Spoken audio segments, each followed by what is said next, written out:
Hey there! So today Bea and I will be discussing assertiveness. We will be looking at exactly what it means to be assertive. To gain a better understanding of what assertiveness is and what it isn't, I feel that it is best to discuss assertiveness in the context of the 4 styles of communication. This module is commonly used in treatment programs for a number of psychological disorders and issues. The 4 styles of communication include passive communication, aggressive communication, passive-aggressive communication, and assertive communication, with assertive communication generally being regarded as the ideal. Communication style is useful to understand for individuals afflicted with eating disorders because oftentimes those who suffer feel unable to convey their needs and emotions in a healthy manner. Passive communication, the first one, is a style in which individuals have developed a pattern of avoiding or expressing their opinions or feelings, protecting their rights, and identifying and meeting their needs. Passive communication is usually born of low self-esteem. These individuals often believe, "I'm not worth taking care of." As a result, passive individuals do not respond overtly to hurtful or anger-inducing situations. Instead, they allow grievances and annoyances to mount, usually unaware of the buildup. But once they have reached their high tolerance threshold for unacceptable behavior, they are prone to explosive outbursts, which are usually out of proportion to the triggering incident. After the outburst, however, they feel shame, guilt, and confusion, so they return to being passive. The second style, aggressive communication, is a style in which individuals express their feelings and opinions and advocate for their needs in a way that violates the rights of others. Thus, aggressive communicators are verbally and/or physically abusive. Aggressive communication is also born of low self-esteem, often caused by past physical and/or emotional abuse, unhealed emotional wounds, and feelings of powerlessness. The third style of communication is passive-aggressive communication. It is a style in which individuals appear passive on the surface, but are really acting out anger in a subtle, indirect, or behind-the-scenes way. People who develop a pattern of passive-aggressive communication usually feel powerless, stuck, and resentful. In other words, they feel incapable of dealing directly with the object of their resentments. Instead, they express their anger by subtly undermining the object, real or imagined, of their resentments.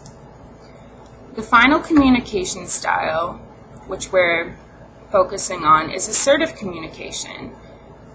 And assertive communication is a style in which individuals clearly state their opinions and feelings and firmly advocate for their rights and needs without violating the rights of others.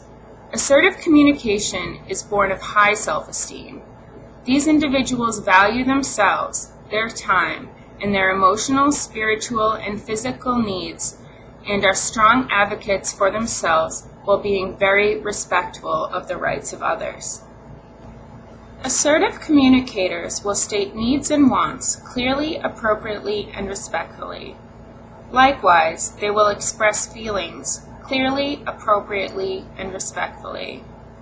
They will use I statements, communicate respect for others, listen well without interrupting, feel in control of self, have good eye contact, speak in a calm and clear tone of voice. They will have a relaxed body posture, feel connected to others, feel competent and in control. Assertive communicators will not allow others to abuse or manipulate them. They will stand up for their rights. The impact of a pattern of assertive communication is that these individuals are able to mature because they address issues and problems as they arise. Assertive communication creates a respectful environment for others to grow and mature. Assertiveness allows us to take care of ourselves and is fundamental for good mental health and healthy relationships. To demonstrate the difference between the 4 styles of communication, I'll use a fairly simple example. Let's say you order a cup of coffee at a coffee shop, and instead of receiving a coffee with milk and sugar as you ordered, you receive a coffee with cream and Splenda. A passive communicator would most likely walk out of the coffee shop with the coffee made incorrectly, feeling that their needs were not worth being met. An aggressive communicator may lash out and curse at the employees, feeling excessively outraged. A passive-aggressive communicator may say nothing directly, but may purposely spill coffee on the floor of the shop or write a really bad review of that coffee shop. An assertive communicator would probably ask nicely for another cup of coffee made the correct way. In this situation, the assertive communicator gets their needs met in the most ideal way. I use this example because in a day treatment program that I was a part of for a few weeks, I was applauded for handling this coffee situation in an assertive manner, when in the past I most likely would have left with the wrong coffee and would have not said a word. And while I might have tried to convince myself that I really didn't care whether or not the coffee was made the right or the wrong way, I didn't really end up getting what I wanted, and when applied to other situations, being passive-aggressive or passive-aggressive can be really hurtful to your psychological health. The implications of communication style are certainly more evident in more complex and meaningful situations rather than just with a cup of coffee.